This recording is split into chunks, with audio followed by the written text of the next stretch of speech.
The plaid Porsche. A fan favorite of many in the paddock of the IMSA WeatherTech Sports Car Championship. The car was fielded by the wonderful folk at Pfaff Motorsports, a Canadian team that competes in the GTD Pro class, and to say they compete is just putting it lightly. The plaid Porsche won the GTD class in 2021 and then won the inaugural GTD Pro Championship in 2022 following the grid switch from GTE to GTD.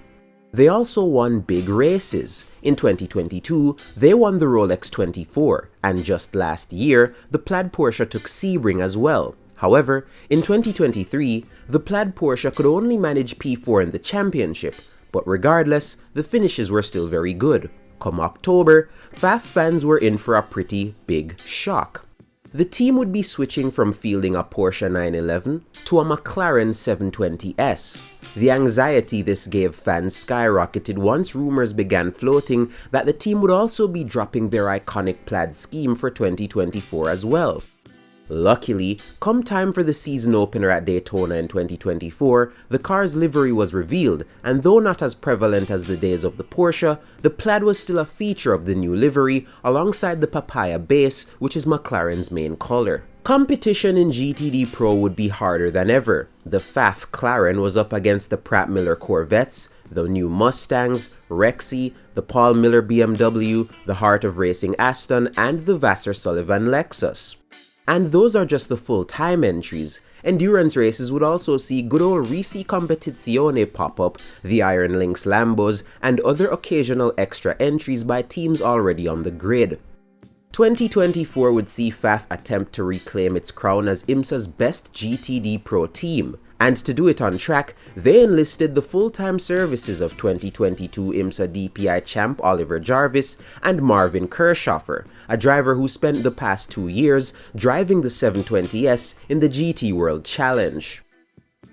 At the season-opening Rolex 24, McLaren's IndyCar driver Alexander Rossi would join the team as well as Pfaff's third driver for 2024, former IndyCar driver James Hinchcliffe.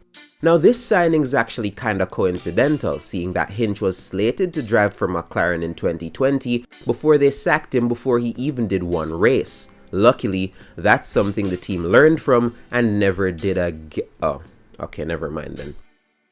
Anyways, boom, Rolex 24, time to start a brand new year of IMSA racing.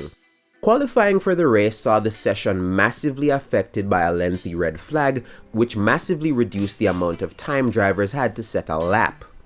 Despite this, Jarvis put the Pfaffclaren P6 in GTD Pro.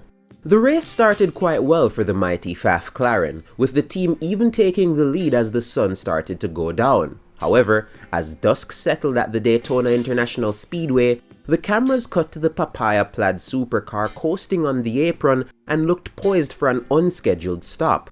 Instead of stopping though, Kirchhoffer brought the car into the garage, showing the extent of the problem.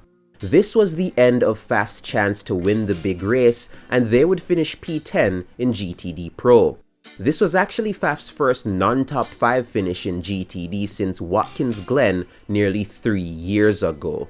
A bounce back was needed at the next round, another flagship race, the 12 Hours of Sebring. Jarvis put the car P9 on the grid, but then again, long race, plenty of time to make up spots, which is what made the race for Pfaff quite ironic. After taking turn 1 on the very first lap of the race, the Risi Ferrari spun in the middle of the GTD field. As Jarvis tried to make evasive action to save the Pfaffclaren from damage, he ended up colliding with the other McLaren in the field, run by Inception. It was an accident that was enough to make Ron Dennis himself crash out, with war flashbacks of Suzuka 89. The collision saw the car get a front left puncture, which the crew swiftly replaced. However, 1 lap later, the car picked up a second puncture on the same wheel, which the crew once more fixed. It became evident that something was properly wrong with the car at this point and required way more than a simple tire change to fix, so for the second race in a row, the Pfaffclaren went behind the wall, this time recording an even worse finish of 12th in GTD Pro. Pfaff was now in a dire situation. They headed into Laguna Seca 12th in the championship despite the fact that there were only 9 full-time entries. Pfaff decided that to fix this, they'd have to make it up to Ron Dennis. Instead of giving him war flashbacks of Suzuka 89, they gave him nice flashbacks of the good old Marlboro McLaren days, by throwing back to McLaren's iconic red and white livery that they used to dominate F1 in the 70s, 80s and early 90s in what was a tribute to Ayrton Senna. Safe to say, this somehow worked. Jarvis and Kirchhofer had a weekend that saw Pfaff back in top form, converting a P3 starting spot to a maiden 2024 podium finish with a brilliant P2. This great result saw Pfaff skyrocket up to 7th in the championship. The next race would be on the streets of Detroit. No, not the beautiful streets of Belle Isle Circuit, but where is this? That's it? It's just called the Detroit Street Circuit? Where's the pizzazz? Whatever, man. Also, don't ask me why Pfaff made a little tweak to the livery and now the bonnet is papaya instead of plaid. It's a random change, but I actually think it makes the car look better, so we move. Jarvis put the Pfaffclaren P8 on the grid. A mature and methodical race from the plaid lads saw Kirchhofer in the final podium spot, but having to defend heavily from the heart of racing Aston behind him.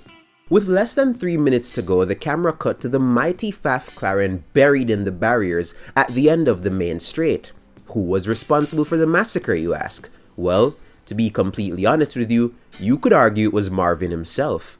The replay revealed that Marvin had the inside covered, so Alex Riberas pulled his Aston Martin to the right. Marvin then pulled over to the right to block, so Alex cut left, only for Marvin to make a late veer to the left, resulting in the contact that sent him into the wall. That's moving under braking, unfortunately, so safe to say, Marvin's mistake cost the team a second podium in a row, as he and the Pfaffclaren literally just sat there for the remaining 2 laps as cars raced past them.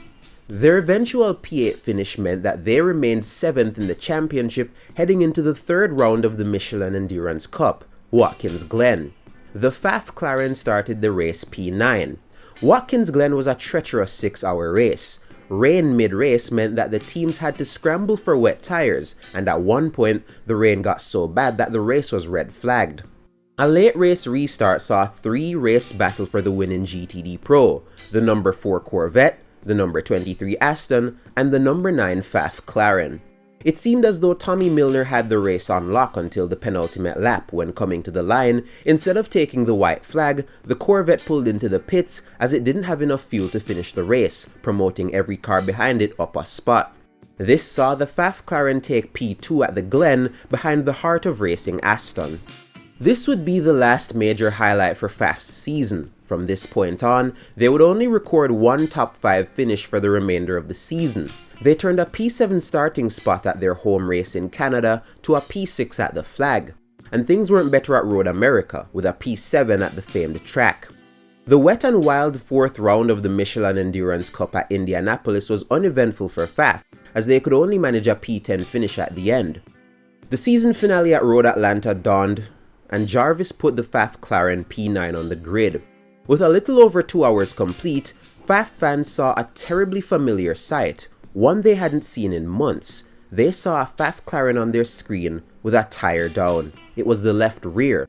Contact was made with the GTD Cetilar Ferrari, and to make matters worse, the tire went pop right after the car passed the pit entry, meaning Marvin would have to do an entire lap on a puncture before getting a new tire.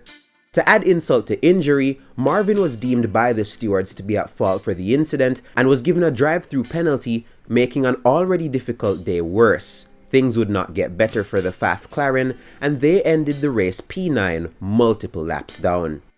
At the end of the season, Pfaffclaren only beat 2 other full-time GTD Pro entries over the course of the season, the number 4 Corvette and the number 65 Mustang.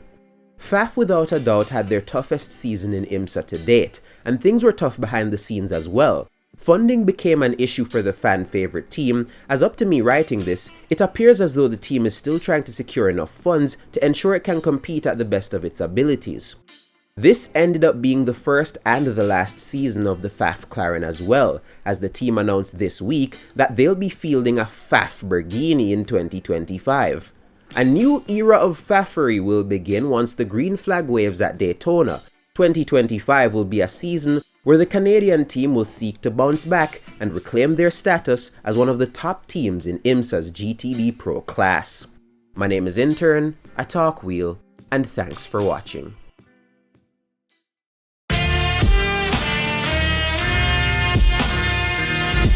Yeah.